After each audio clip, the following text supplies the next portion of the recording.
Sí, así es. Ya está el ex presidente del Consejo de Ministros, Pedro Cateriano, en la línea telefónica. Buenos días, bienvenido. Buenos días, encantado de estar con ustedes. Esta reunión que ha tenido o que sostuvo el presidente Pedro Castillo con diversos líderes de agrupaciones políticas, ¿podría cambiar, cómo lo observa usted, la figura o este pedido que ya viene recaudando por lo menos 50 firmas, según lo que se ha dicho en el Congreso de la República? ¿Puede cambiar la figura tras este tipo de reuniones? Da la impresión que no va a cambiar la situación, y por una sencilla razón. El presidente Castillo no honra su palabra y ha estado lamentablemente usando la mentira como forma de gobierno. La manera más fácil de entender esto, por ejemplo, es en el campo económico. ¿Por qué hay esta fuga preocupante, nunca ocurrida en nuestra historia, de capitales? ¿Por qué miles de peruanos han sacado sus ahorros? Aproximadamente se calcula que 17.000, 18.000 millones de dólares, y los han depositado en el extranjero o los tienen en custodia, porque simplemente la palabra del profesor Castillo ha perdido valor.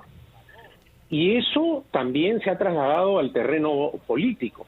El presidente tuvo una magnífica oportunidad para aclarar el vergonzoso, el escandaloso caso de su secretario, a quien la Fiscalía le encontró $20.000 en el baño. Es decir, en la oficina que tenía en Palacio de Gobierno. Y desaprovechó esa oportunidad. Y nuevamente usó la mentira como una estrategia para intentar defenderse.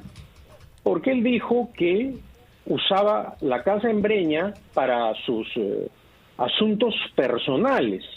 Y entonces los medios de comunicación verificaron, cumpliendo tareas de investigación, que el presidente Castillo se había reunido con una proveedora del Estado que luego se ratificó que había obtenido un contrato millonario. Es decir, la coartada no le ha funcionado en ningún caso, o las coartadas no le han funcionado al presidente Castillo.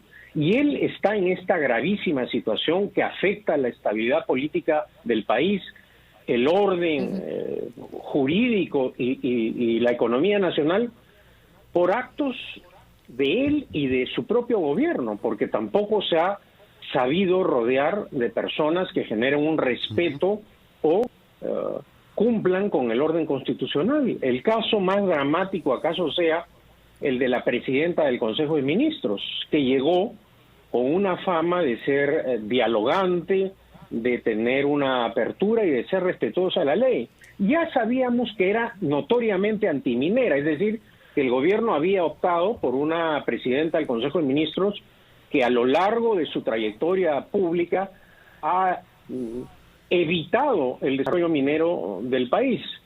Pero resulta que esta presidenta del Consejo de Ministros, que supuestamente era dialogante y con conductas democráticas, realizó un acto como fue el resolver el cierre de 4 minas, que terminó por agravar la crisis económica en el país. Y estamos en esta situación en la cual se pide su vacancia por incapacidad moral permanente.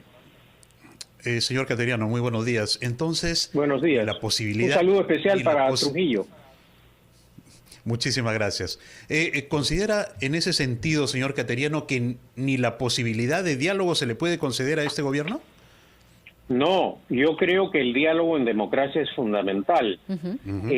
Lo ha convocado, diríamos, cuando está contra las cuerdas, pero el diálogo siempre debe ser un elemento fundamental en un sistema democrático. El problema es que cuando uno pierde credibilidad, no genera confianza, ese diálogo no logra resultados positivos, y creo que eso es lo que está pasando en este momento. Inclusive el día de ayer, ante ya el trámite avanzado para pedir la vacancia, el ministro de Justicia, un poco tarde, ha señalado que van a presentar una demanda competencial ante el Tribunal Constitucional. ¿Por qué declara esto el ministro de Justicia? Porque en el propio gobierno son conscientes de la gravedad de la situación, no porque el Parlamento haya puesto contra las cuerdas al gobierno. Este es un Congreso que se demora a interpelar, que no ha censurado a ningún ministro, ni siquiera al ministro Barranzuela. Es decir, los gabinetes, esta inestabilidad ministerial, fundamentalmente se deben a la impericia y a la ineptitud del gobierno, ¿no? Uh-huh. Ahora, ¿cuánto se daña la gobernabilidad de la que tanto se habla con este tipo de situaciones? Me refiero con estas reuniones en la vivienda de Breña, en el pasaje Serratea, en estos ascensos irregulares que se vienen investigando en las Fuerzas Armadas, en estos pedidos de cambios en diversos ministerios, a poco más de 4 meses, además de gestión del presidente Pedro Castillo. Bueno, esta inestabilidad ministerial, esta rotación de ministros, ciertamente afecta el desarrollo del país. Vemos, por ejemplo, cómo la ejecución presupuestal a nivel nacional es pues calamitosa, es decepcionante. Y eso a quién afecta, al pueblo. Ahora, estamos también en una situación compleja porque el Parlamento está, y este es un criterio jurídico que tengo a lo largo del tiempo, aplicando mal el artículo 117 de la Constitución respecto a la vacancia. Pero ya el Parlamento no aplica solo criterios jurídicos, sino fundamentalmente políticos. Ya sabe el gobierno y el Parlamento que luego de este debate de la vacancia que parece inminente, terminará el presidente Castillo muy debilitado políticamente. Y luego de esa actuación, el Parlamento también, o la mayoría en el Parlamento, la mayoría de parlamentarios van a ser conscientes que lo único que les va a quedar es seguir con este trámite que considero inconstitucional. ¿Por qué razón? Porque el presidente también está notificado abiertamente, y su gobierno, de la intención del Congreso de vacarlo. Entonces, si el Parlamento no lo vaca, el presidente optará por la vía de la disolución del Congreso, que es una disputa en la que nos encontramos hace unos meses. Entonces, ¿cuáles son los escenarios probables? Uh-huh. ¿Qué pasa si se aprueba la vacancia? Uh-huh. El presidente Castillo imitará la conducta del presidente Vizcarra y se retirará de Palacio de Gobierno.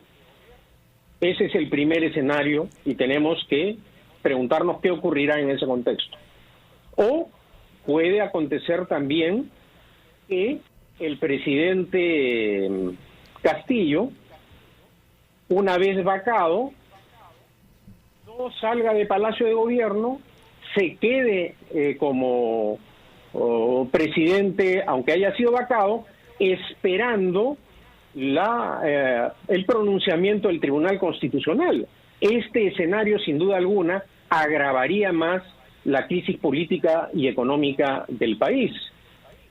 Y finalmente un escenario en el cual simplemente exista este diálogo de sordos, esta confrontación, que sin duda alguna no resiste más. El país no puede seguir gobernado de esta forma. ¿Y eso qué implicaría? Luego de la vacancia asuma la vicepresidenta Boluarte el cargo y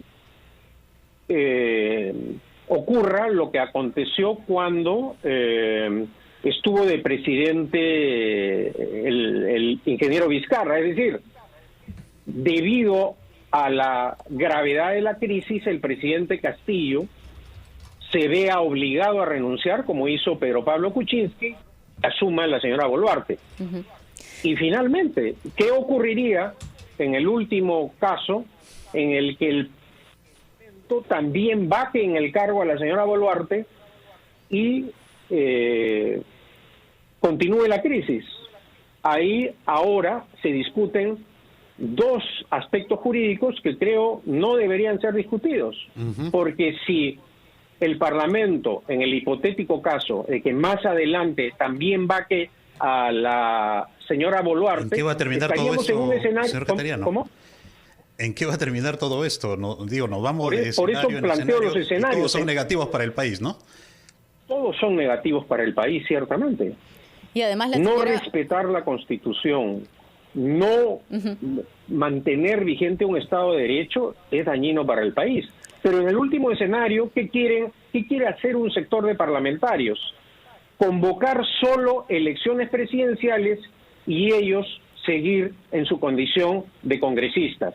Y este no es el espíritu y la letra de la Constitución. Si el Parlamento vaca a la señora Boluarte, en ese caso se tendrían que convocar a elecciones generales, es decir, elecciones presidenciales y parlamentarias, porque en nuestro diseño constitucional, pues nunca un constituyente se imaginó que se elija un presidente y que ese presidente no tenga congresistas, es decir, esté en la condición de una persona que no tiene capacidad para actuar políticamente al interior del Parlamento, y eso ciertamente no existe en ninguna democracia occidental que se respete, ¿no? Y de ser ese el escenario, además, señor Cateriano, hay la posibilidad de que, y esto lo ha dicho además la vicepresidenta Dina Boluarte, yo no me veo como presidenta, cuando se le preguntó con relación a la posible vacancia presidencial de Pedro Castillo, pero además ella ha dicho que de darse esta figura, ella renunciaría al cargo, por lo cual los escenarios, digamos, que usted nos menciona, se acelerarían un poco. Bueno, en el peor de los casos. A ver, no sé, de repente no he leído bien la noticia. Ella primero señaló que no renunciaría, ¿correcto? En un inicio. En un inicio. Pero ahora no ha ratificado esa posibilidad de renuncia. Ella lo que ha declarado es que no se ve situación, que es algo absolutamente diferente. No es lo mismo decir voy a renunciar que no me veo en esa situación, ciertamente. Y seguramente la propia doctora Boluarte ha cambiado de parecer porque ha apreciado que la crisis política se ha acentuado.